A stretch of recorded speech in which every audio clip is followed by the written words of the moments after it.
I am Iyori Folari. Okay, everybody's back at work now. Yesterday was a public holiday, talking about Democracy Day and all of that. Well, we were still in the spirit, so to speak, and Senator Yemi Adaramodu is the spokesman of the Nigerian Senate. He would have been so far too busy for us to speak with him yesterday, but today it is a doable project. And so I say a fine morning to you, Senator Yemi Adaramodu, spokesman of the Nigerian Senate. Good morning, my dear brother, and good morning to fellow Nigerians. Indeed, thank you very much. Of course, we wanted to see what you have to say for your body in terms of its performance. But even the president yesterday, he sort of gave some indication by indicating that it was a happy relationship, a symbiotic relationship, and he had praised Let me the hear you relationship. very louder. Okay, the technical guys will be doing it because I am speaking at a normal level, but they have noted that you can't hear properly. Yeah. So, the president had good things to say about the ongoing relationship between the executive and the National Assembly. Maybe this is the time for me to say, look, how would you judge the performance of the 10th Senate? Yes. Good morning once again, Ogayori, and good morning to fellow Nigerians. Yes, the president was with the National Assembly yesterday. Apart from the mere fact that the president, too, is an alumni of the National Assembly, being a senator, even the vice president himself, an alumni, too, of the Senate. Yes, the president was with us yesterday, and then it marked a very remarkable relationship and a very cordial working relationship to engender development and serious democratic value added for Nigeria and for Nigerians' democracy yesterday. Because the June 12th, which is to mark the 26th year of fettered democratic experience of Nigerians, at least for this Fourth Republic.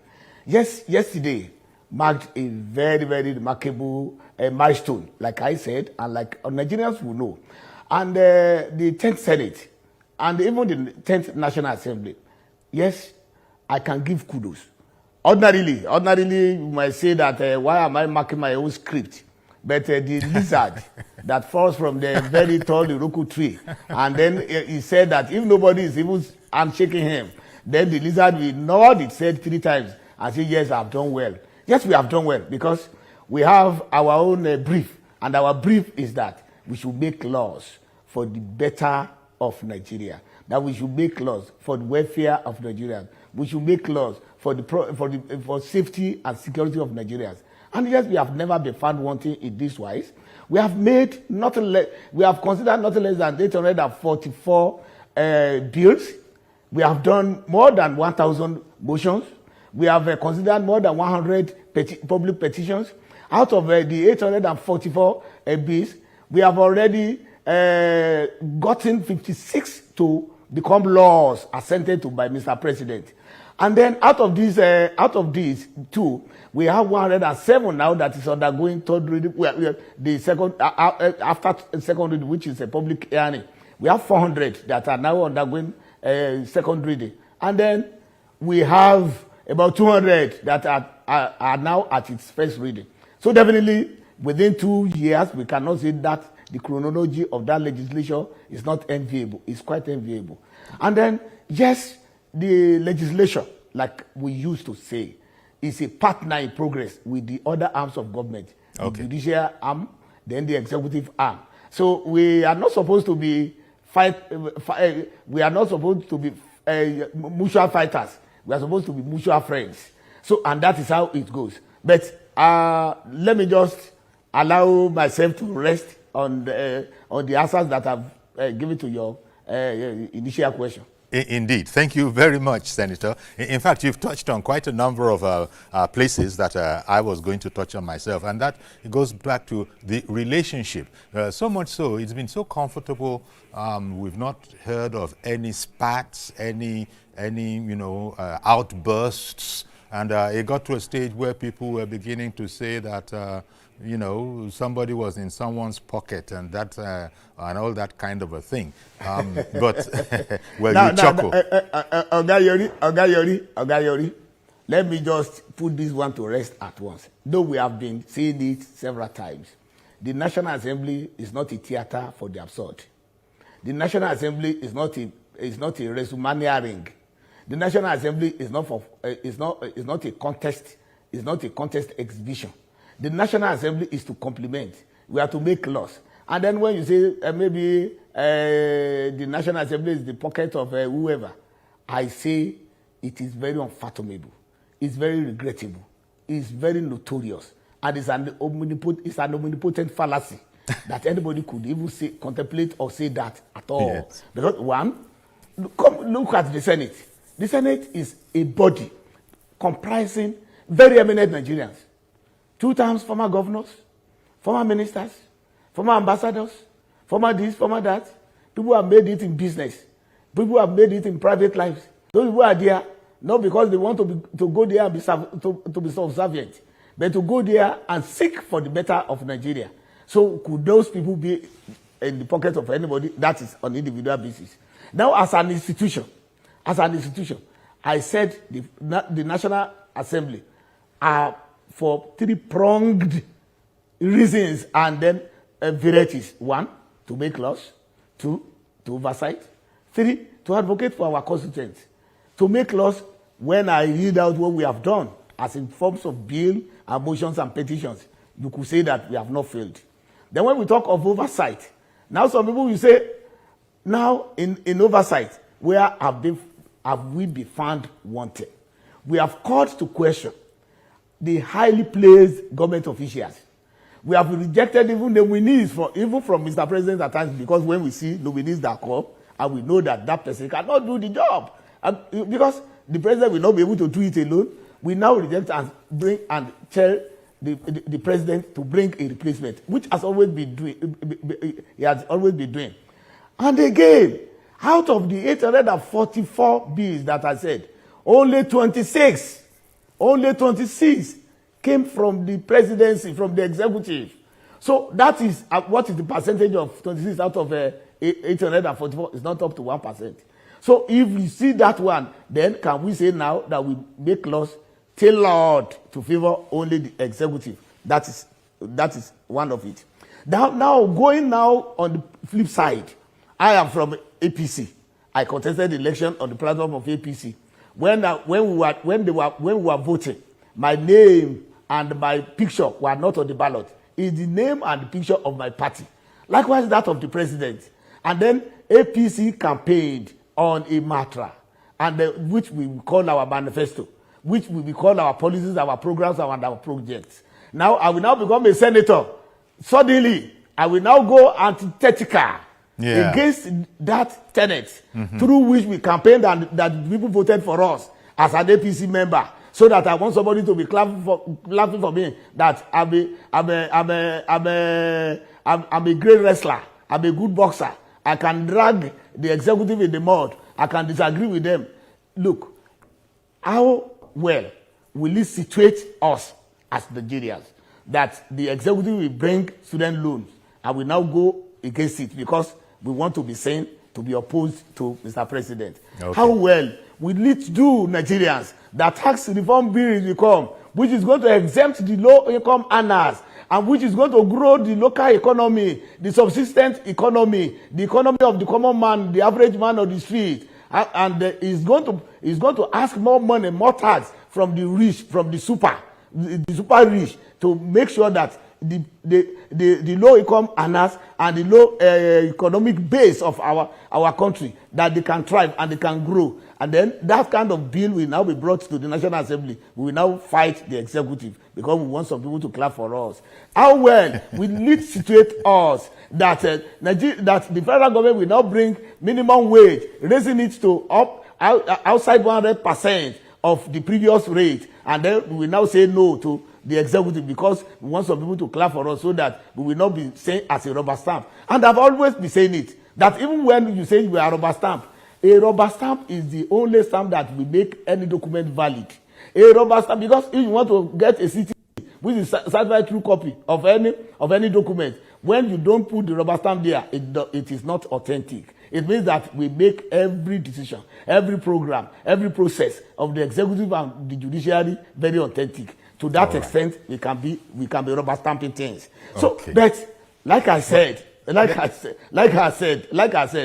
in advanced democracy in America, when the Democrats were controlling the Senate, all senators will vote for the program and projects of the Democrat government. When the Congress, which is the House of Representatives, will go otherwise. That means you have to defend the manifesto and then the programs and the projects of your own party. So that one does not mean that some people are not even saying no. And like in the common parlance of democracy, they will say the majority will have their way, but the minority will have its say. Indeed. So the minority has always been having the say, while the majority will always have the day. Because there's no way the minority will take over the majority in decision making. So that is to that extent. All right. Now, well, thank you very much, Senator Yemi Adaramodu. But just to tell our viewers that you can see the pictures that you're seeing now. There is also an event. It's about a two-door movement press conference, and that is holding. You're seeing pictures of that at the Nigeria Air Force Conference Center, and that is ongoing now. It's all about mobilizing grassroots support for President Bola Ahmed Tinubu's renewed hope agenda, very much in the theme that we're talking about now. But if some viewers, on our terrestrial platform are affected by this, you can always, still watch us on our YouTube channel. Just go there and continue. As for people in diaspora, viewers around the world, they are watching this uninterrupted. So just to put it, just to sort of state where we are, Senator Yemi Adaramodu, and thank you for that comprehensive answer. Now, you mentioned oversight as one of the functions. I was always curious about and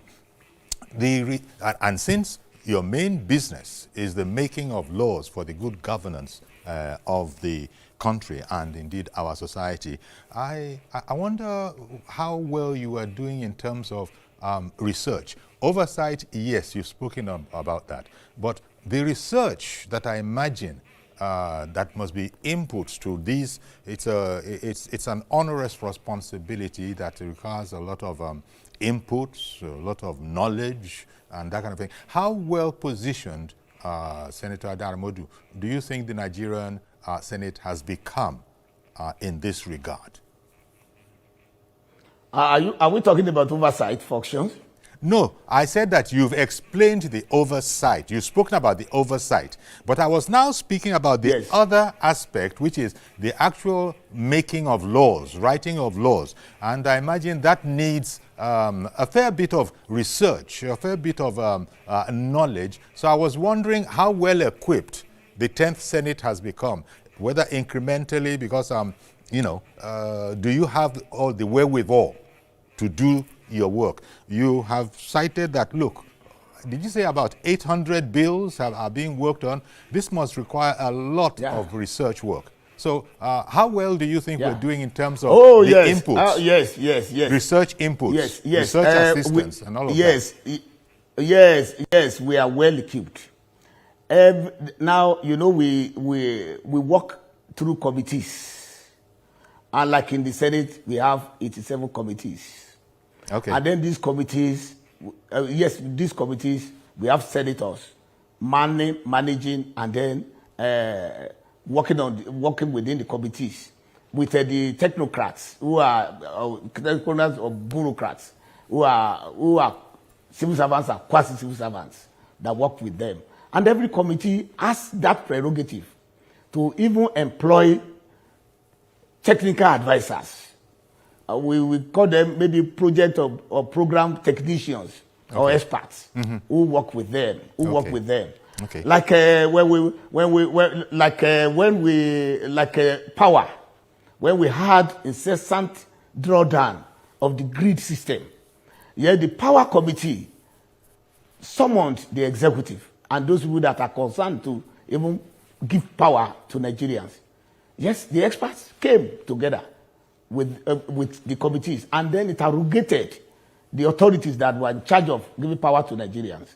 And then you will find out that for the umpteenth time, after some, maybe in the past 1-2 months now, you will not be hearing of all this kind of power, all this kind of drawdown, all this kind of total darkness due to either vandalization or whatever of the national grid. It was due to the oversight and then the expertise that the committees brought into making sure that they interrogate and they make sure that they intervene in this matter. We talk about security. We have met with the security authorities, the agents, almost 8 times within 1.5 years, apart from the time that we were screening them. So we have met with them. And today, yes, we have not gotten to the Eldorado in terms of security in Nigeria. But we will not say that it was the palace system, the palace state, the morass that we had been experiencing before, that is still the same thing today. Today, without being immodest, the reports that we are getting on the issue of banditry and kidnapping had drastically reduced. This was due to the mere fact that the National Assembly was very alive to making sure that we put the feet of our security agents on fire on it. And we appropriated to them duly. And we made sure that they do not lack any essentials to make sure that they bring result. So the National Assembly is well equipped, not only equipped politically, we are well equipped mentally. We are well equipped through exposure. And like I told you, many of the senators, many of them have been governors, they have been ministers, they have been ambassadors. They had the experience. Many of them, they managed their states for 8 years. So would they not have the experience if they are put on a committee in order to educate and to make sure that results are gotten for Nigerians? Yes, we do that. But the only thing that I just want to push to Nigerians is that the National Assembly is always a soft target for everybody, for every critic, for everyone, because in Nigeria at times, everybody is a lawyer, everybody is a policeman, everybody is a lawgiver, everybody is a journalist, everybody is everything, everybody is even a referee, and everybody is a player.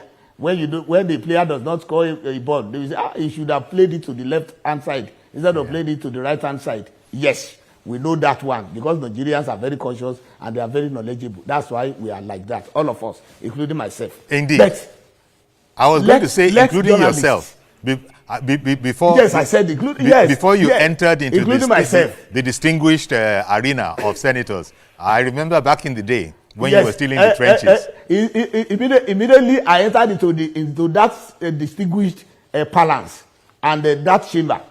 I made sure that I restricted myself to the duties of a parliamentarian. I do not do the job of the judiciary for it. I do not do the job of the executive for it. I do not play to be a policeman. I do not claim to be a soldier because I have a very serious assignment to deal with. But political critics today, they are everything together. They are one and all of everything. So that is why the National Assembly will always come under criticism because we are the closest to the people out of the 3 arms of government. We are the closest to the people. We are the ones that are accessible by the people. We are the ones that our people will call when there is anything that is happening in our local area. But mind you, there's even one misgiving that our people are just generating. And that misgiving is this. Like in my constituency and in any constituency for that matter, if a bridge collapses, they will be calling the legislator. If the light does not show, they will be calling the legislator. As if we are in contest with the executive. So the line is not even drawing there. The line is not drawn there. They will say, look at the town of the senator. The road is not good. Look at the street of the senator. The street light is not even shining. They think that we do have powers of the executive. We do have powers of the judiciary. Whereas there is a separation of these powers. There is a separation of these powers. Some people are even saying that.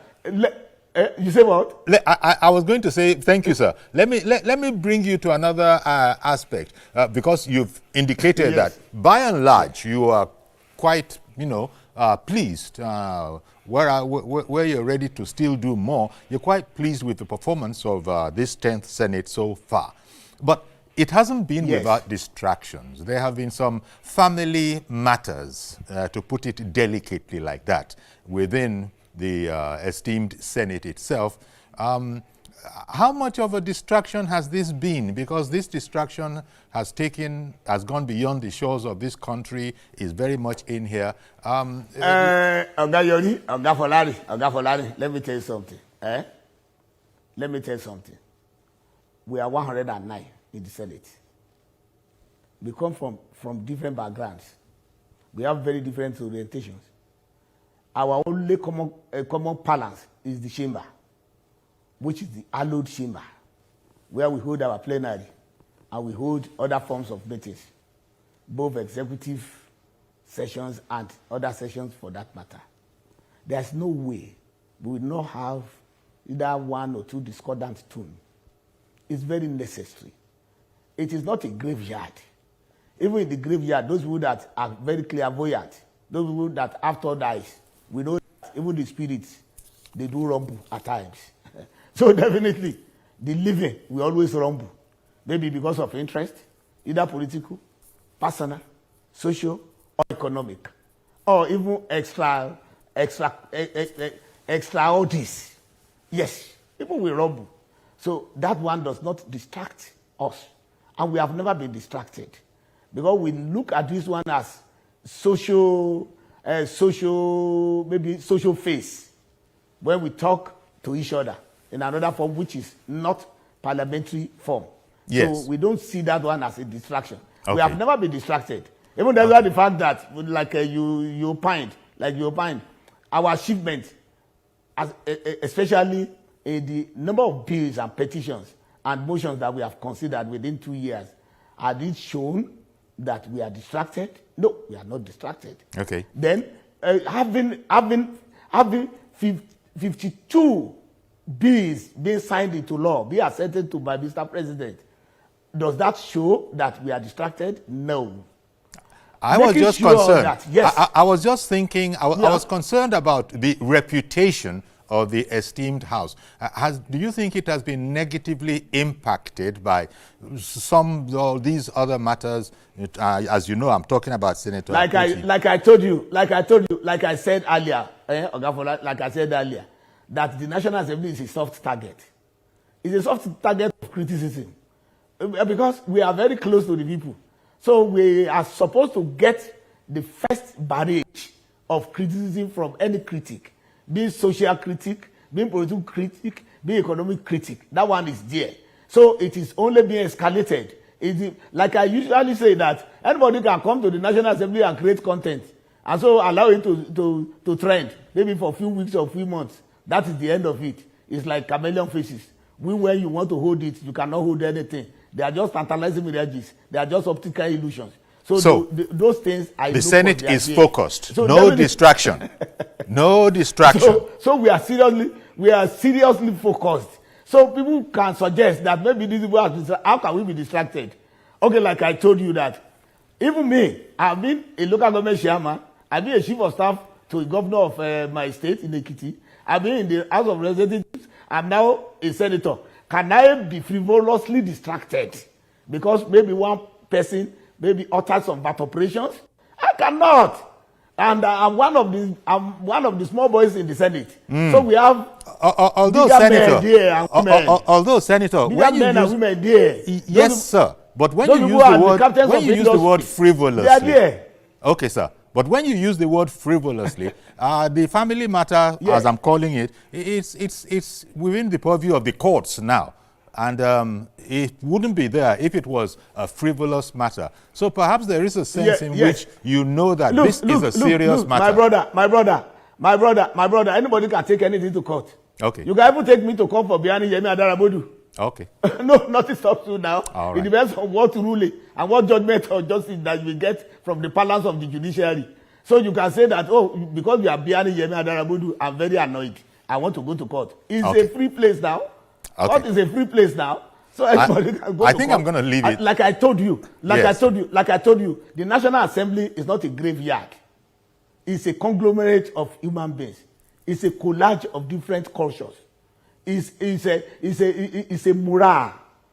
And you know, in mural, you use various objects, Okay. various media. Yes. To bring out a piece. I get you. A piece which a beautiful artwork. Okay. You use different ones. It is It's a like that in dynamic- the National it's a Assembly. dynamic so, institution. Yes, very dynamic. So many colors of character, colors of behavior, colors of background, colors of values, colors of appreciations. So they are brought together to make a beauty that we call an institution, which we call the National Assembly. So definitely there will be one or two at times. So it is not a distraction. I don't even think it is a serious family matter. It is not. We don't even look at it like that. Like I said, it is a storm in the teacup. And then the storm has evaporated. Okay. All right, Senator. I mean, I wish we had the time, but let me just say that since you've, assessed the first half of this 10th Senate so positively, there still is a lot more work to be done, and I'm sure you are ready to even, if possible, do even better in the second half. Yes, sir. Yes, Oga, there is a lot to do. Like we know, democracy in itself is not a brisk destination. It's a process, it's a journey. And in a journey, you meet a lot of cataracts. You meet a lot of hiccups. You will see bends, you will see corners, you will see broken bridges, you will see potholes. Then you keep moving. You keep focused. Then you will get to your destination. So definitely, even from mortality to immortality, democracy will keep developing. So definitely, we have not gotten everything. So we are doing our own bit. There was a time we had first assembly, second assembly, this is 10th. And then once this is the 10th, it is not going to be the end of the phase of National Assembly as an institution. So after 2 years now, we'll be talking about 11th assembly. That's right. So that 11th assembly, we have a lot to do too. So if we do everything at the 10th assembly, then the 11th assembly is no more necessary. Okay. So definitely, in the 10th assembly, like I said, I have given kudos to our performance in terms of lawmaking, oversight function, and then even advocacy with our own constituents. Okay. I don't Senator, I beg your pardon. Sorry for jumping down your throat. I just have a couple of, I have a couple more minutes, and I have heard from the president yesterday his attitude to the whole quote-unquote threat of a single-party state that Nigeria is moving towards. What does your body think, if that is possible, as a collective, in terms of this whole question of everybody is coming into your party, Senator Daramodu? I think the president has said it, the secretary of your party has said it. What do you want me to do? I can't drive anybody who wants to come. Talking about why will you blame anybody jumping off a sinking ship? What's the attitude of the Senate to this whole important question of, is Nigeria becoming a one-party state? Thank you, my dear brother. Mr. President has put it succinctly yesterday that he is not and he will never support a one-party state. It's not a government fiat. It is not the wish of the government and our own party, APC. But democracy and politics is a game of numbers. You go to the polls relying on how many people will vote for you. When you have a political party that is not interested in winning election, then it becomes a social club. The APC is not a social club. The APC is not where guys just meet, mesmerize, cajole themselves, take some shots, then go into hilarity and come out and be issuing communique. That's not APC. And any serious party should not be like that. The APC, in the last election, we generated just about 8 million votes. Then the struggling PDP now generated almost 7. And then the innocuous Labour generated some 6. Then definitely any party like ours must reach out, must allow people to come in, so that at the next election, we want to win elections because we have been doing well. And then if, like in the political party, according to Mr. President, can the political party shut its doors against anybody? No, it's not possible. Okay. as the APC or the government of President Tinubu says that they are abrogating PDP or Labour Party. No. Labour Party is there. PDP is there. There was a time in Nigeria that it was only Lagos State that progressives were controlling in Nigeria. That was the time. President Tinubu stayed put then. Even when he left the government as a governor, handed over to Governor Fashola, he stayed with his party. He was generating, he was building the party. He was making alliances all over, across the bridges. He was getting his handshakes. He was not then proposing that he wanted to be president, because he knew it was not apt. It was not right, that we were not in a very good state politically and electorally to produce president, especially from our region, which was South. He was supporting others. Now, when the time came, he found out that it was necessary to now bring his own portion to join with another portion and the other's portion to make a whole. And he made it. And here we are with APC. Now, anybody that is not doing that one, and that person is grumbling, my brother, now we have IDPs, internally displaced politicians. Now, the internally displaced politicians, do you expect APC to provide accommodation for them? We're going to have to because leave it they there. are already rampaged. Indeed, Senator. By the political vampires within themselves. Okay. By the political bandits within themselves. By the political rustlers within themselves. I think we get by the the political idea. wanderers within themselves. We get the idea, So there are so Senator. many IDPs. So All the right. IDP, so we have to provide home. We are all Nigerians. And so Mr. President said, it's not in our own interest All to right. make sure that we foist one party state. And Indeed. then we are not going to do that one. It will not happen. But All right. APC is open. APC is open. Anybody and everybody is welcome in APC. All right. And I even when think you get I'm going to APC, have to leave you it know, we there. have our own Because of time, Senator, I beg your pardon, sir. But because of time, we're going to have to leave it there. I got you very, very clearly. Thank you very much. What you've done is that you've reiterated the president's notion on this whole matter. Say, what do you want us to do? If people are, escaping a sinking ship, you want us to close our doors? Let me just leave it at that place. Thank you very much, Senator Yemi Adaramodu, Senate spokesman, Thank you. reaching us from our Abuja studio. Thank you very much, Senator. We'll take a break I'm now. very grateful. I'm very grateful. No Yeah. problem.